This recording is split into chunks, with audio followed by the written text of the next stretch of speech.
everyone. My name is Joe Balackyi, sales manager for Heller Industries in Europe.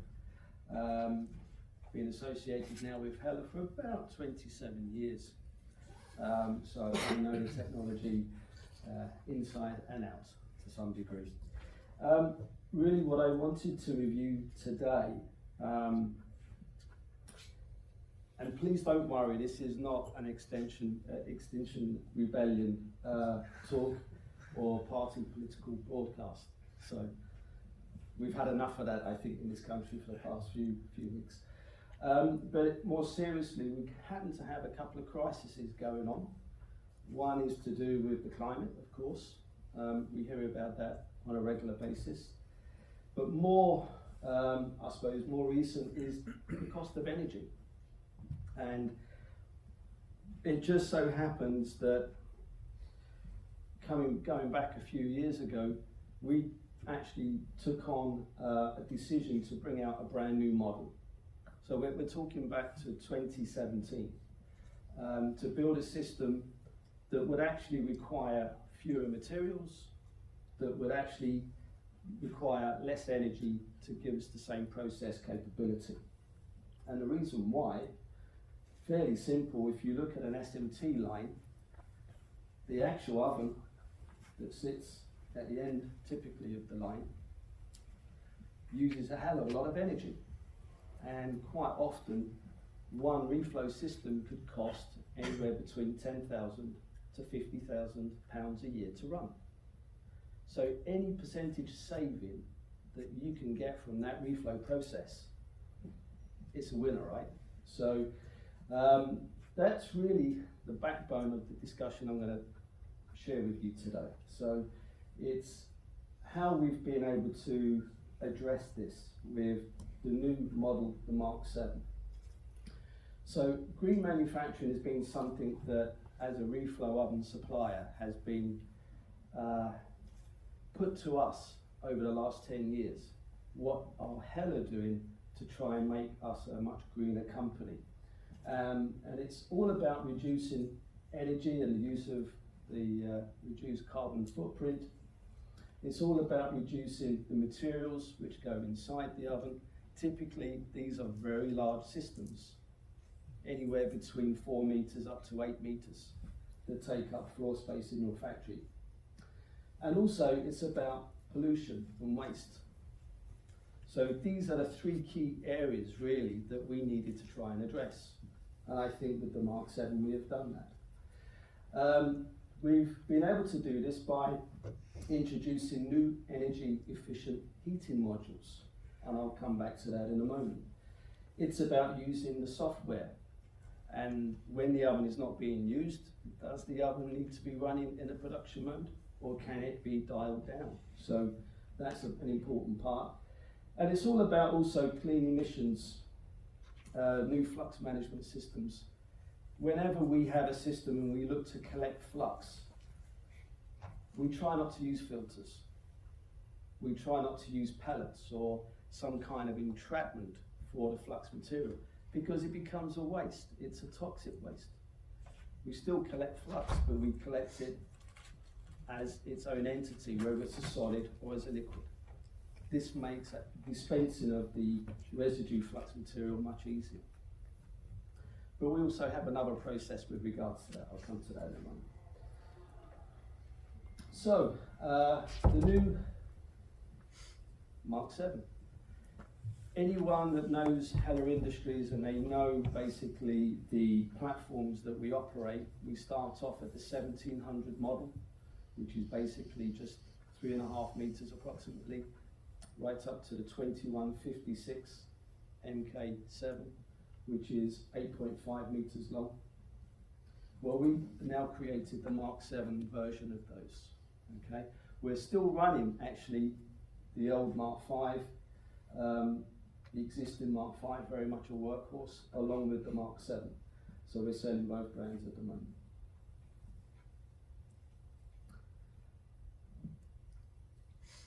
Okay, one of the things that was very, very important for us back in 2017 is how the hell can we make a system that performs incredibly well, gives you the reflow punch that you need for your process.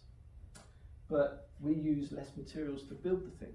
So this was one of the things that we took as a challenge. So in terms of bill of materials, the number of parts that goes into the system is down 10%. Sheet metal parts, what the oven is covered in, is down 15%. The weight of the hood, the top shell, when you open the clamshell of the oven, that's down 25%.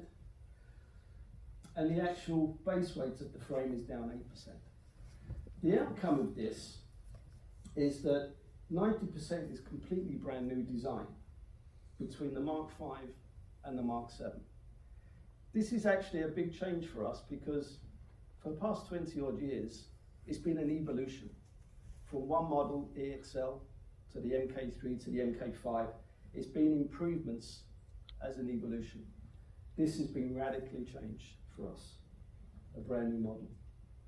And what that's meant, if we compare a 1936 MK5 with a brand new MK7 version doing the same job, let's say, the overall weight of the system is 400 kilograms less.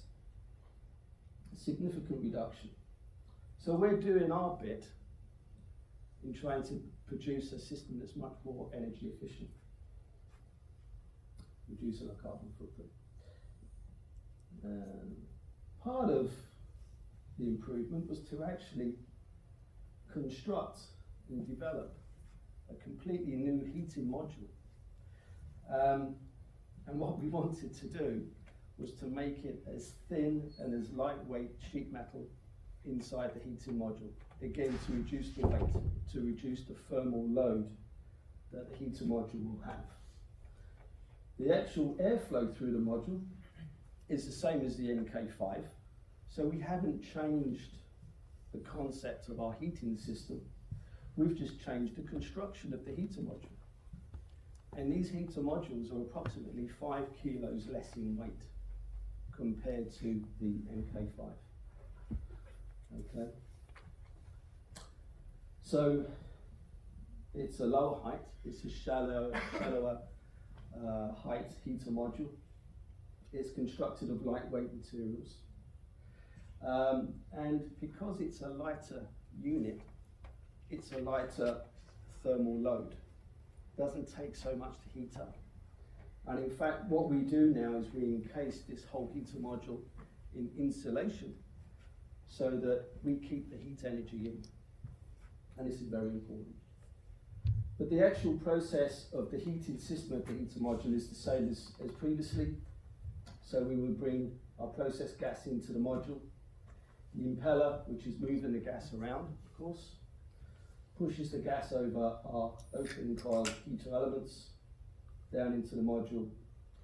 The thermocouple is situated just behind the grill, so as the gas leaves the heater module, we're measuring the temperature of the gas.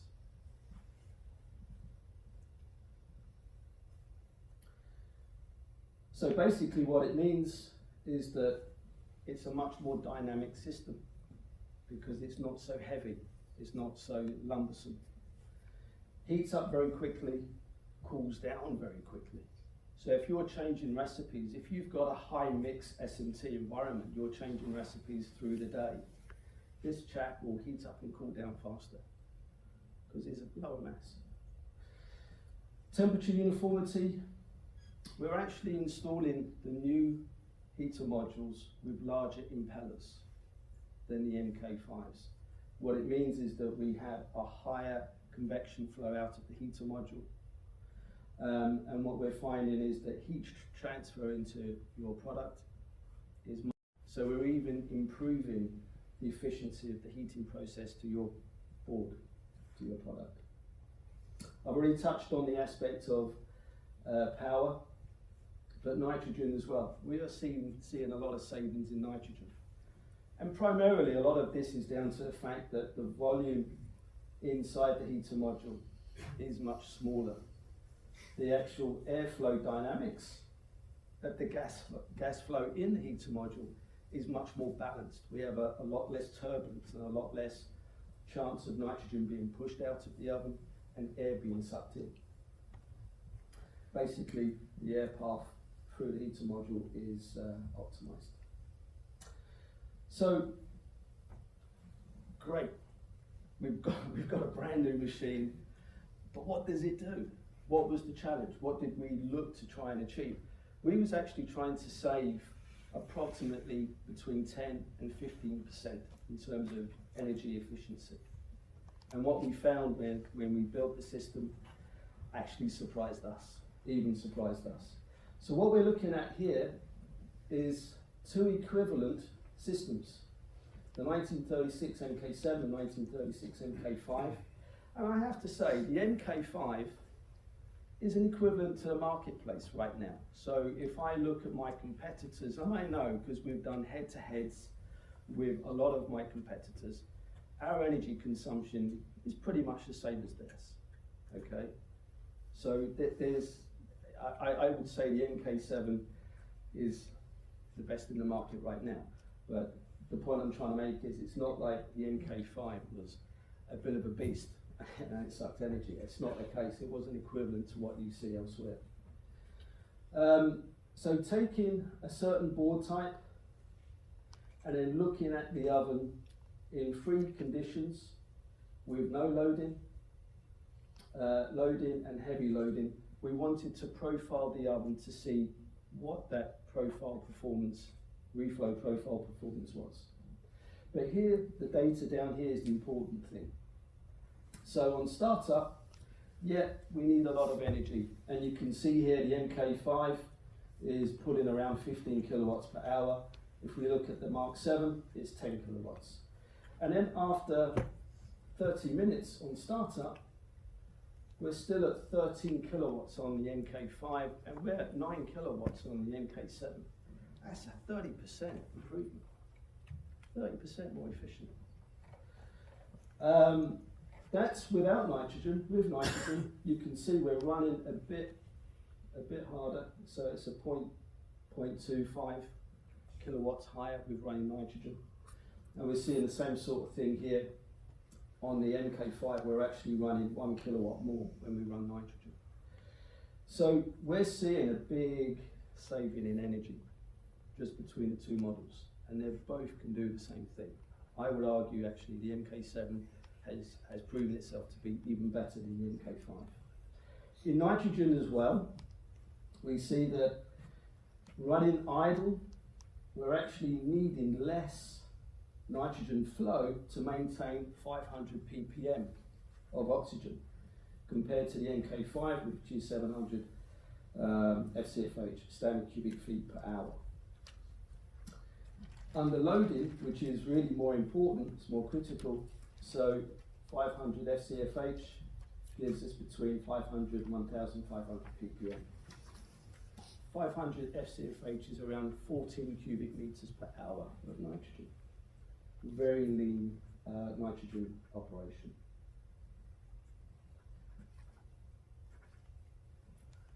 And here, charts and graphs, my God. So the MK7, as you see on startup, 10 kilowatts. On running, we're running at 9 kilowatts. We compare that to the Mark 5, we are running at close to 13 kilowatts. In excess of 30% saving. So coming back to what I was saying at the beginning, a reflow system will typically cost your company that you're working for about 10 to 50,000 pounds a year. If you're saving 30%, I'll let you do the maths. I can't. Not at the moment. Anyway. So we carry on. In terms of with nitrogen, you can see, just to show you, here's the graph, here's the proof. We're running a bit harder with nitrogen being plumbed to the oven and also on the MK5. And just to show you that we are running the oven with a production load, you'll see here that with the MK7, we go from 9 kilowatts per hour up to approximately 10.5, 11, and 13 kilowatts per hour up to 14, nearly 15 kilowatts on the MK5. So that really is just to, if you're looking at your next system for reflow, please come and talk to Altus and they'll explain to you more about what the MK7 can do for you, whether it's the baby 1707, which is for low volume, right up to the high volume 1936, 2043 MK7 models. But in addition to that, what happens if your line is not running? Maybe it's a lunch break or end of the day. Does it look after itself? Does it think, okay, I have no production going through the oven? What it's able to do with energy management modes fitted, basically, if there are no boards after a couple of minutes, then the first thing we can do is actually shut down the exhaust system from the process chamber. Why take out heat energy from the process if actually you're not running any boards? You don't really need the exhaust. So we dial that back. After 10 minutes, actually the oven can think about going into a standby mode where you're shutting down the blowers. You don't switch them off, you just reduce the fan speed. So you're reducing the turbulence and you're really reducing heat loss in that way. And if after, let's say 2 hours, still no boards going through the oven, then you can even shut down the oven even more and save you even more power and even more nitrogen if that's the case. And then finally, if it's the weekend and there's no one there, the oven will just shut down and switch cool down, go to cool down mode. So the system is all about looking after and saving energy, okay? And saving money at the end of the day. I think we all have a challenge, whether it's in our homes or whether it's in our factories, in a place of work, that we need to think about the cost of electricity and power. And that was it, really short and sweet. Thank you very much. Thanks.